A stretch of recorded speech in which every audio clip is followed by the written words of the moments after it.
Soy Penélope Córdoba, nací en Salvatierra, Guanajuato, pero vivo en la Ciudad de México. Soy autora de los libros de cuentos Yo maté al emperador y Panteón familiar, y también del libro de ensayos Locos.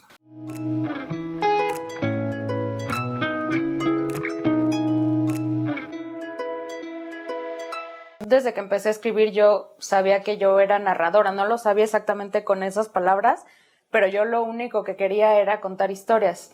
Entonces mi camino fue un poco accidentado, porque me acuerdo que para entrar a la SOGEM mi examen como me pidieron que escribiera algo y escribí algo de poesía. Yo no escribo poesía. Entonces ya entré y entonces lo primero en lo que me metí, lo que me apasionó fue la dramaturgia. Entonces empecé a escribir teatro y tomaba talleres, tomé un taller con Jimena Escalante y luego lo tuve que dejar porque me tuve que dedicar a la carrera, no podía con las dos cosas. Y luego salí de la carrera y pedí una beca para ensayo porque un amigo me dijo, este ensayo está padre, ¿por qué no pides una beca? Y me dieron la beca para ensayo y resulta que lo que hice fue un ensayo que tenía un personaje ficticio y que además estaba contando una historia y que además hablaba de ciudades y de mapas y de todo esto. O sea, pasé por todos los géneros hasta que en un momento me sentí y dije, ya, o sea, tengo esta idea para un cuento porque yo pienso las historias como proyectos. Es muy difícil que escriba solamente un cuento, yo lo pienso como libros, voy a escribir un libro y con un tema o con alguna guía, y me puse a escribir ese libro mientras estaba escribiendo el otro libro de ensayo para el que me dieron la beca y salió Yo maté al emperador, ¿no? Y ya desde entonces ya no he seguido he seguido escribiendo ensayo, pero ya nunca he vuelto a dejar la narrativa. Emprendí un proyecto que quería hacer desde hace mucho tiempo, que es empezar a dar talleres. Y se me ocurrió dar un taller de cuento, pero enfocado no en la anécdota o en la trama, sino en el personaje. Porque, o sea, si tú te fijas, por ejemplo, Panteón Familiar es un libro absolutamente de personajes. Es tan de personajes que muchas veces la trama puede llegar hasta diluirse si no se contempla dentro de un conjunto, en una totalidad. Ya en una totalidad ya empiezas a ver en realidad de qué se trata, cuál es la trama que hay detrás de todas esas historias. Pero a mí definitivamente lo que me interesa es cómo se comportan los personajes, cómo actúan, cómo están construidos, cómo hablan, cuál es la huella de dolor, porque además, como te contaba, como tengo ahí antecedentes de dramaturga frustrada, aprendí un montón de cosas en dramaturgia y el elemento más importante es el desarrollo de los personajes. Entonces muchas veces aplico justamente elementos dramatúrgicos menos el diálogo, lo cual es bien curioso porque yo utilizo muy pocos diálogos, pero sí mucho de psicología y construcción de personajes, de las cosas que hacen. No te estoy diciendo exactamente por qué lo hacen, pero están ahí, de sus motivaciones, de sus deseos y de si son personajes que hacen algo, si son personajes a los que les pasa algo y cómo reaccionan ante eso que les pasa. Me interesa muchísimo eso. Soy una gran observadora y me interesa mucho por qué la gente y por qué los personajes en particular hacen lo que hacen. Cuando estás contando una historia o cuando estás narrando un personaje, ese personaje está dentro de un universo. Entonces, en ese entonces yo estaba leyendo mucho a Pierre Michon, a Danilo Kish, por supuesto, tengo muchísima influencia de los escritores de Europa Central y Oriental, y a Marcel Schwab, por ejemplo. Entonces, se me hace muy interesante la narración de vidas, ya fuera Borges, obviamente, ¿no? Ya fuera de manera, reales, biografías reales o biografías ficticias, porque justamente eran narraciones enfocadas en el personaje. Entonces, ¿cómo narras? ¿Qué narras? ¿Narras una cosa o narras a ese personaje haciendo algo, pasándole algo, viviendo algo o muriendo incluso, ¿no? Entonces dije, voy a hacer un libro que hable de todo un árbol familiar. Y me puse a investigar, o sea, me puse a leer un montón de literatura de este tipo, de biografías, pero también biografías reales, ¿no? De personajes históricos reales. De hecho, algunas biografías de algunos cuentos de Panteón están basadas ligeramente en personajes que sí existieron, ¿no? Como como el ruso que se va a buscar el Paso del Norte, por ejemplo, ¿no? Entonces, en el momento en que lo estaba escribiendo, porque además hice mi árbol genealógico, que me preguntan, pero ¿por qué no lo incluiste en el libro? Y yo, pues no, porque justo la idea es que yo no te lo explique, que tú lo puedas ver y puedas leerlo y comprender esa totalidad. No necesitas un árbol genealógico, pero yo sí lo tenía. Entonces el árbol se empezó a ramificar, ¿no? Pero además empieza a finales del siglo XIX y termina a principios del XX. Y el libro se fue yendo solo, o sea, los personajes se fueron yendo solos porque ¿qué pasa en el siglo XX? Pues pasa la guerra y pasan las migraciones y pasan el holocausto y pasa la revolución aquí en México y pasan muchísimas cosas. Entonces, depende de dónde son los personajes y hacia dónde van, les van pasando cosas. Son como estos personajes mínimos, no célebres, por los que la historia les pasa encima, ¿no?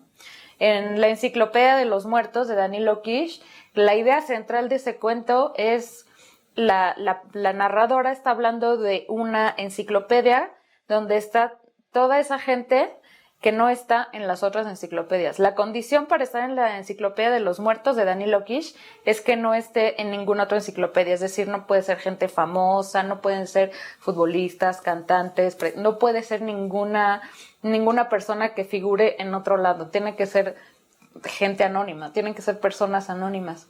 Un poco de ahí también viene la idea, ¿no? Entonces el árbol se fue ramificando y se fue ramificando hasta pasar de un siglo a otro, de un continente a otro, y pues se desperdigaron una familia que se convirtió en varias familias por todo el mundo. Es un poco la idea total, pero a la vez minimalista, porque son cuentos muy cortos. Son cuentos, creo que el más pequeño el más corto ha de tener 2 cuartillas y el más extenso 7. Bueno, 7 páginas. En cuartillas es distinto, ¿no? Pero no sé, unas 7 páginas, una cosa así.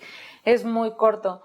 Y yo lo que siempre digo es que es un libro de cuentos que se lee como novela, porque para entender como toda esta idea de totalidad que yo tenía cuando lo escribí, hace falta leerlos a todos y solo entonces, porque entonces se van conectando los personajes, ¿no? Se va conectando, sale aquí el papá, luego sale el hijo, luego la esposa y el hermano, y de repente, o sea, tú vas avanzando y van saliendo y dices, este apellido ya lo vi, entonces te regresas 3 páginas o te regresas 20 páginas y dices, sí, claro, aquí está, y se mencionan los personajes, ¿no? Y entonces te das cuenta de que todo, o sea, en el momento en que te das cuenta de que todas las biografías están conectadas, ahí es cuando el libro, como libro, ya empieza a tomar sentido. O sea, se pueden leer cuentos sueltos y pueden estar interesantes o no, pero en el momento en que el lector se da cuenta, o yo como escritora me doy cuenta y capto que están conectados, ahí cambia completamente el sentimiento del lector y ahí cobra completamente otro sentido.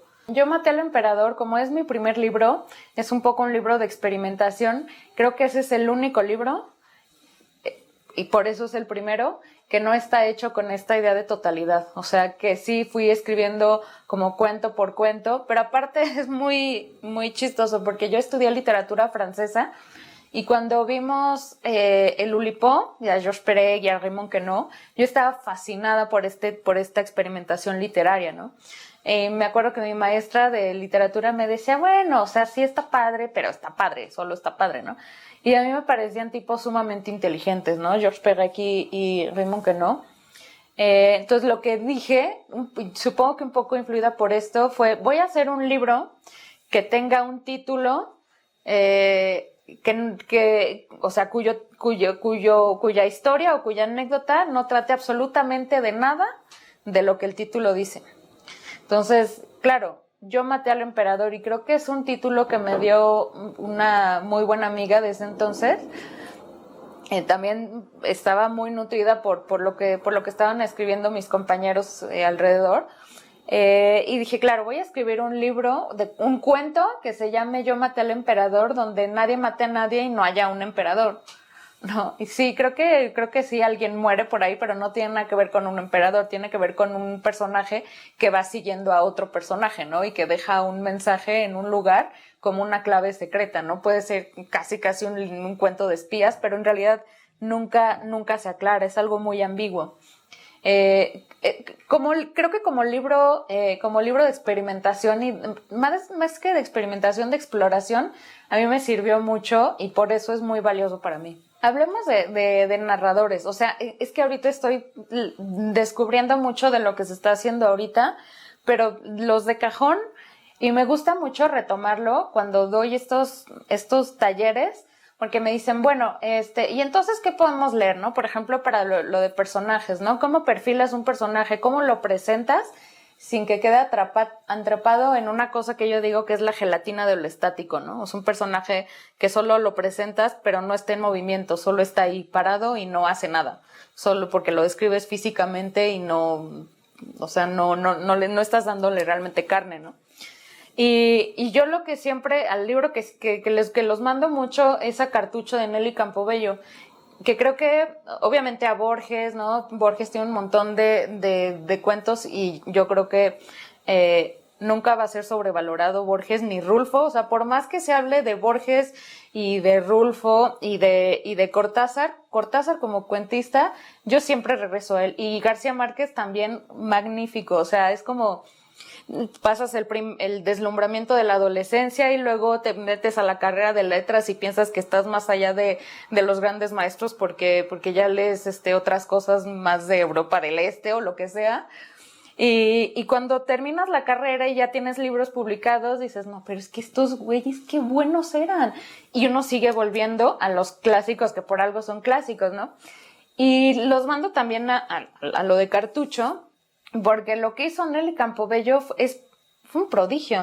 O sea, realmente no entiendo por qué no está en el lugar de nuestros clásicos de culto que todo mundo está leyendo y todo mundo debería estar estudiando. Ahorita un poco más, pero para esta presentación de personajes y estos retratos de la revolución, que supongo que es por eso, porque habla de la revolución y de la revolución villista, que Villa fue un villano, fue un mal tipo, y Nelly lo alaba, pero ¿y qué? O sea, tiene una literatura tan deslumbrante que de verdad no entiendo por qué no se la está leyendo en todos lados. Pero yo, a los que se meten a mi taller, siempre les digo, ¿quieren ver cómo construir un personaje y cómo presentarlo? Léanse a Nelly Campobello en 2 párrafos o en una página. Ahí lo tienen. Es un personaje que tiene un nombre, que hace algo, que está sufriendo o no. Casi siempre son personajes a los que les pasa algo o a los que matan.